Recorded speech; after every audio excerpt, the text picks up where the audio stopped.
Hollywood.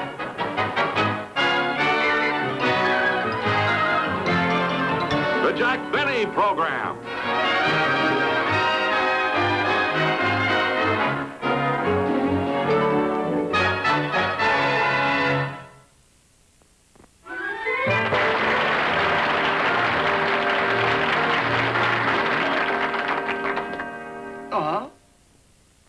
Well, Roy, I must admit, I didn't like the show either tonight.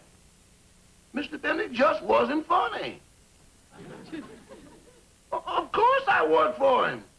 But after all, when the floors are dirty, he doesn't tell me they're clean. Mr. Benny and I are always honest with each other. I'm sorry, Roy, but Mr. Benny just didn't have it tonight. Okay, Roy, I'll talk to you later. Home kind of early. Yeah, when I got through, I didn't feel like hanging around the studio, so I came home. By the way, what'd you think of my show tonight? Sensational, boss.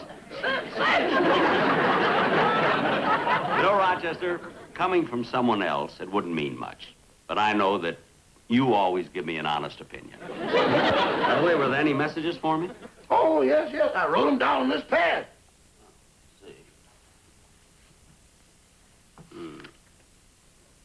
Dr. Johnson. Dr. Johnson? I don't think I know any Dr. Johnson. Look, the one who treated me for the flu was Dr. Allen. And then for my sinus, I had Dr. Miller. And then that time my knee went out of joint, I had Dr. Smith. Wait a minute. Who took out my appendix? I did. Yeah, that's when my knee went out of joint. Johnson, are you sure you got the name right? That's what he said. And I think it's important because he called 3 times. Well, I better call him then. Dr. Johnson, isn't it funny? I don't know a doctor. Hate to call this late, but that's what he wants. Hello? Oh, hello. Is this Dr. Johnson's office? Yes, this is Dr. Johnson speaking. Oh, well, I got a message to call you. This is Jack Benny. Oh, Mr. Benny, I'm delighted to hear from you. Could you come right over to my office? Well, Doctor, what's it all about? I'd prefer not to discuss it over the phone. I'm in the Beverly Medical Building. Well, if it's that urgent, I'll be right over. All right. Gee, can't imagine what it could be. Anyway, Rochester, I'll be back right away. Okay. Dr. Johnson. Isn't that funny? I don't know what it...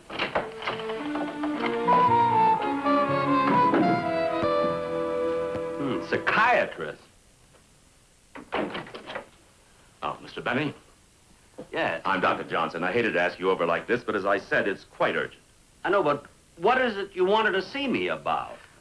I have a man in the other room who's suffering from acute amnesia. Oh, it's a shame. Can't sleep at all. Insomnia is when you can't sleep. Oh. He has amnesia. Oh, of course. He doesn't remember who he is. Well, what's that got to do with me? Well, in all his mumblings, the only name he keeps mentioning is yours. Well, I mean, it could be anybody. I have millions of fans. From what he's been mumbling, I don't think he's a fan. Well, I hope you can identify him. I'll bring him right in. All right. Come in with me. No one's going to hurt you. Just walk in very slowly. That's fine. Sit down. Right here. There you are. That's a good lad. You know him? Well, yes. That's Professor LeBlanc, my French violin teacher. Violin teacher? Yeah. Oh, and that explains why he had this with him when I found him in the gutter. Certainly. Professor LeBlanc, what are you doing here? Professor, don't you recognize me? No. Don't you remember me? How can I remember you? I can't even remember me. Who am I? I? What am I? Where am I? This is pathetic, Doctor. I mean, how did it happen? Well, Mr. Benny, when the mind suffers a traumatic experience, the brain has a way of blocking it out. So he's your violin teacher. Well, I mean, he used to be. I mean, he gave me lessons for years. When did he give you your first violin lesson? Well, that's a long time ago. I would say 18 or 19, about 19 years ago. I'll never forget, I was home waiting to take my first lesson from him. Oh, Rochester! Yes, boss? Did you set up my violin stand? Oh, yes, sir.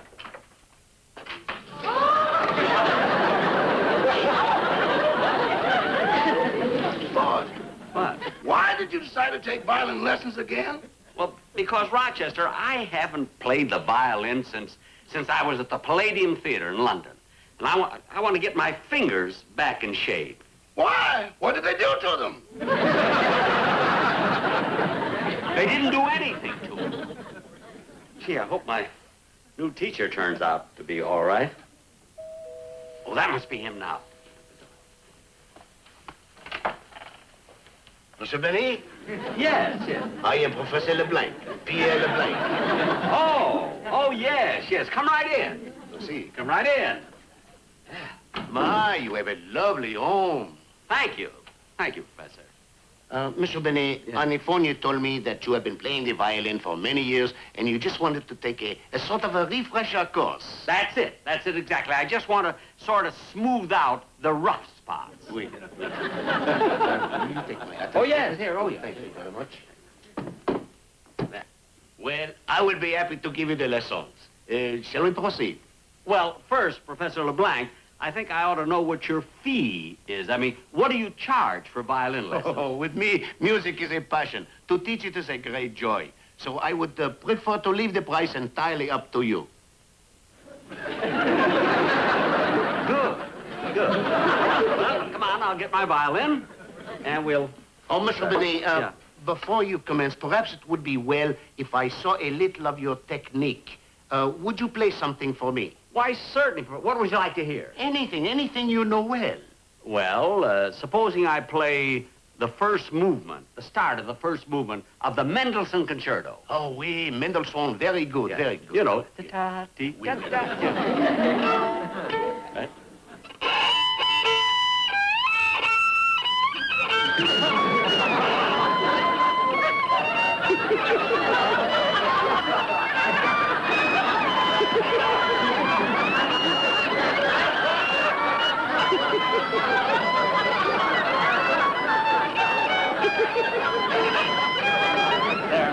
There.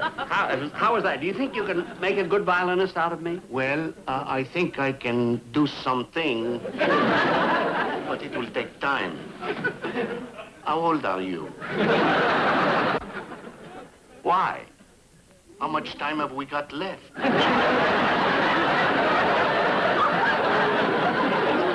Gee, I thought I played that very well.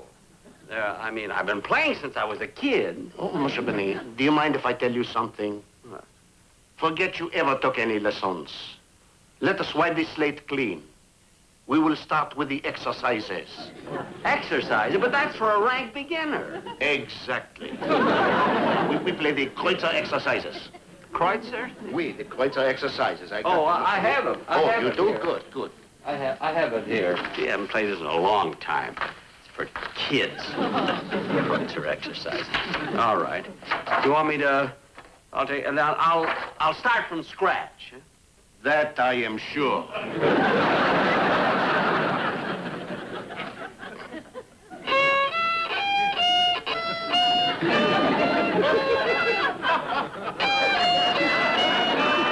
Do not hold your bow too tightly. It will help you play more lightly.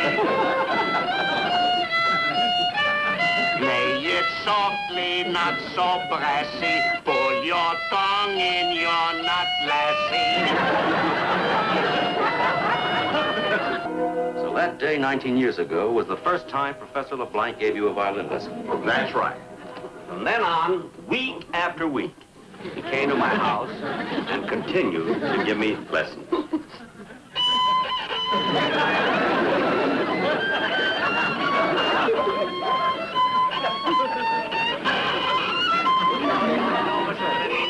No. What, did I do something wrong, Professor? No, perhaps it is my fault. But do you mind if I tell you something? No, not at all. The violin is an instrument that is like the singing of the angels, the murmur of the breeze, the rippling of the brook. Now, play.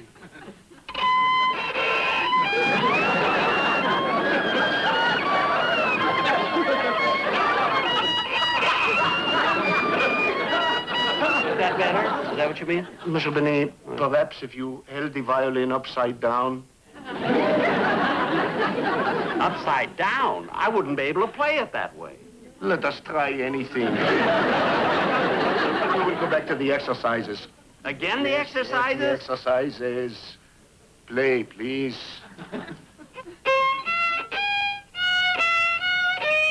Raise your wrist a little higher. Play it softly while you're learning. Not so loud, my stomach's turning. Mr. Benet, the music of the violin is supposed to soothe you, to calm you, to make you relax, to settle your nerves. Professor! The rippling of the brook, the singing of the angels, the murmur of the breeze. Pardon me, I lost my temper, Mr. Benet. Oh, wish it was my hearing. What? Mr. Benet, could I have some water, please? Water? Yes, there's some in the cooler out in the hall. That is not enough. I would like to drown myself. Drowning? We proceed with the exercises, please. Shall I start now? We start.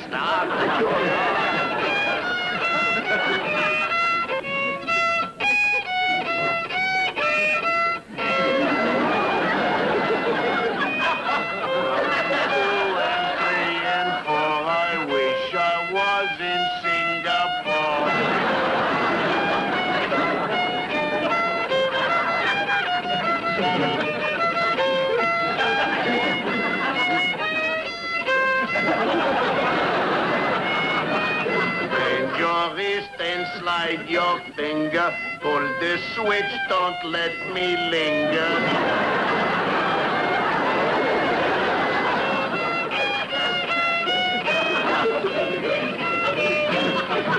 Professor, I've played these exercises so much now. Can't I play my number? We play, but Monsieur Benet, What? lately you always make me come back for my money.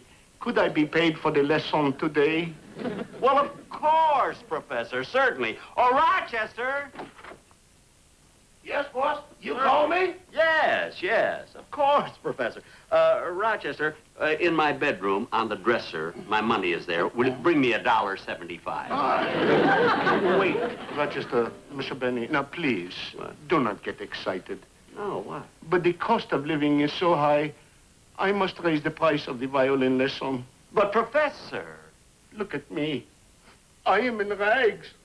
Look, my shoes.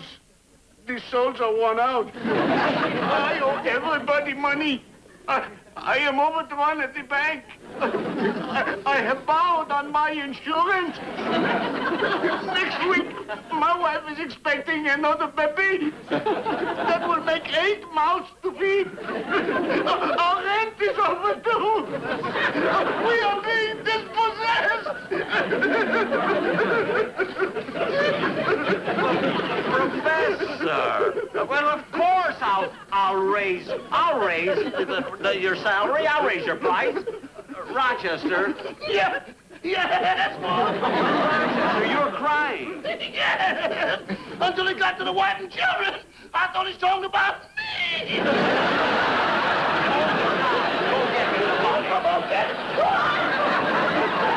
Please hurry, Rochester. The lesson. She's done. No. The lesson isn't over yet. Look at the clock. I got 14 seconds. 14 seconds. He cannot read a note, but time he can tell. Yeah, play the Vinyoski. No, I'm playing the Brahms. Play anything.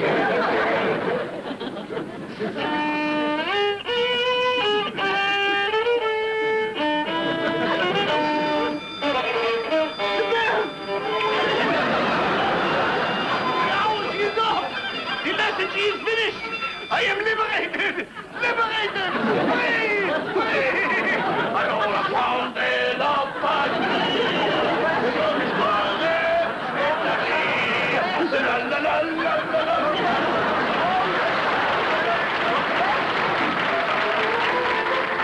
Doctor, that's the way it went for 19 years. 19 years. And every week he came over to your house to give you a lesson. Well, no, not exactly. I remember once he called me to tell me that he had broken his ankle and he couldn't come over, you see. So after he hung up, rather than miss my lesson, I went to his house.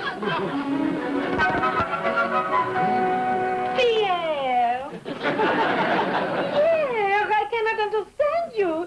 There you sit with a broken ankle, and yet there is such a happy look on your face. Oh, well, mon chéri, because of this broken ankle, I do not have to give Monsieur Benny a violin lesson.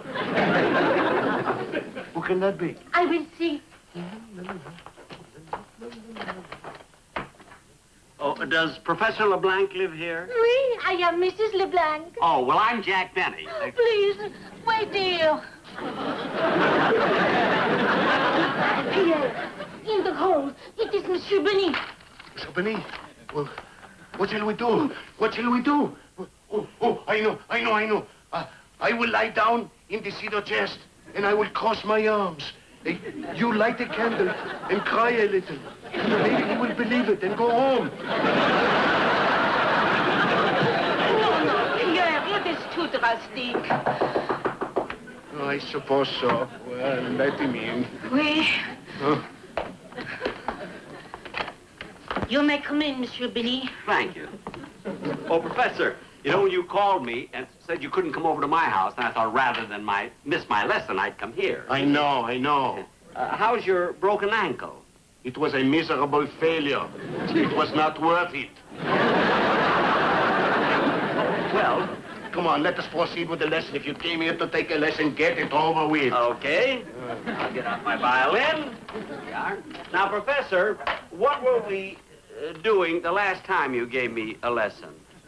You were playing the Blue Danube, and I was picking up the dead flies. I mean after that. You were trying to play the number you were trying to learn for 10 years. I know. Wieniawski Concerto. Well, do you want me to try that now? We try Wieniawski Concerto. Suzette, aren't you going to kiss me goodbye? I am not going out. You will in a minute. The concerto. Concerto, Wieniawski Concerto.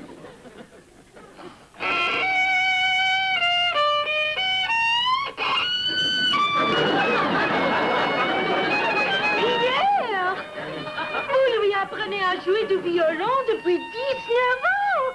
Je ne l'ai entendu qu'une fois, mais il est le plus mauvais joueur que j'ai entendu dans toute ma vie. Oui. What did she say?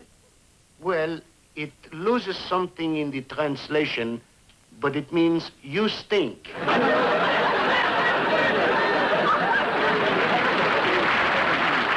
It sounded so good in French. Should I go on? Oui, continue. Play. I'll take it from the start again. From the start, anything. Oui. So anxious. Suzette. The baby. I know. Quiet, the girl, quiet. Monsieur Benny, please, the baby. Sacré bleu, Pierre, ne pouvez-vous pas faire quelque chose? Il rend le bébé fou. Mr. Benny, please, stop playing. The baby is crying. My wife is nervous. a broken ankle, and you stink. Please stop!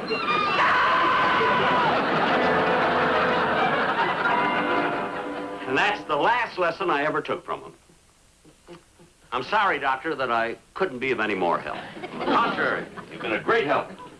I have? Yes. From what you've said, I'm sure his loss of memory is a subconscious effort to escape from reality. A reality in which he sees himself as a failure because of his inability to teach you to be a good violinist. But that's ridiculous. I am a good violinist. I am. Look, Professor LeBlanc, Professor, you must listen to me. You're not a failure. You're a success. I'm a fine violinist. I play Mozart, Beethoven, Mendelssohn. I'm telling you, you're not a failure. Mr. Benny, you're just not getting through to him. I know. Hey, I got an idea.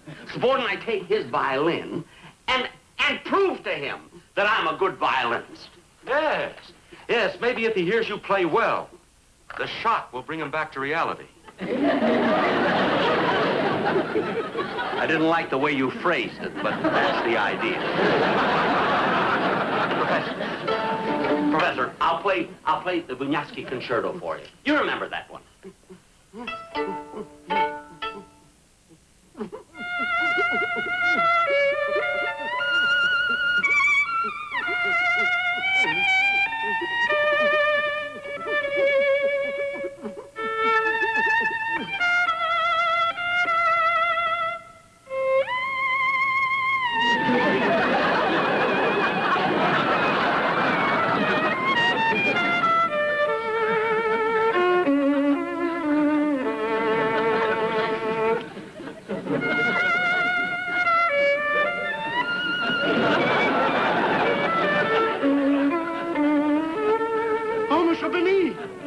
Monsieur Benny. Oh, that is beautiful. That is beautiful, Monsieur Benny. Oh, Monsieur Benny. Oh, I am not a failure. Suzette, de Gaulle, I am coming home. Allons, l'enfant de l'enfant.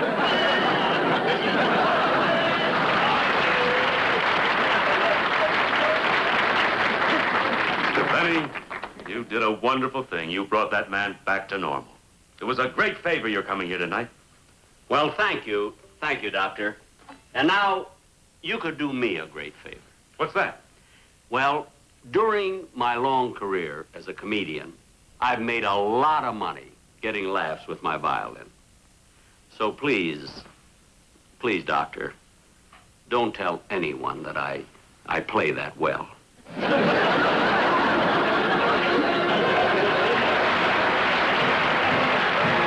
will be back in just a moment, but first...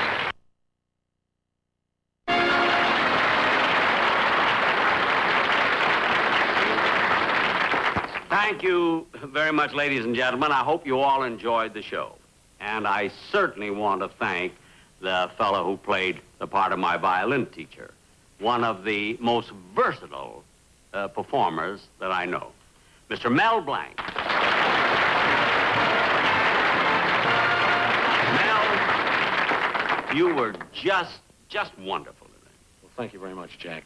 And you know, ladies and gentlemen, he's played so many characters, besides my violin teacher, so many characters going back over years, ever since the days of radio, you know. But, Mel, I want to ask you something. Now that you have played my violin teacher for so many years, what do you honestly think of my violin playing? Sensational, boss. Sensational.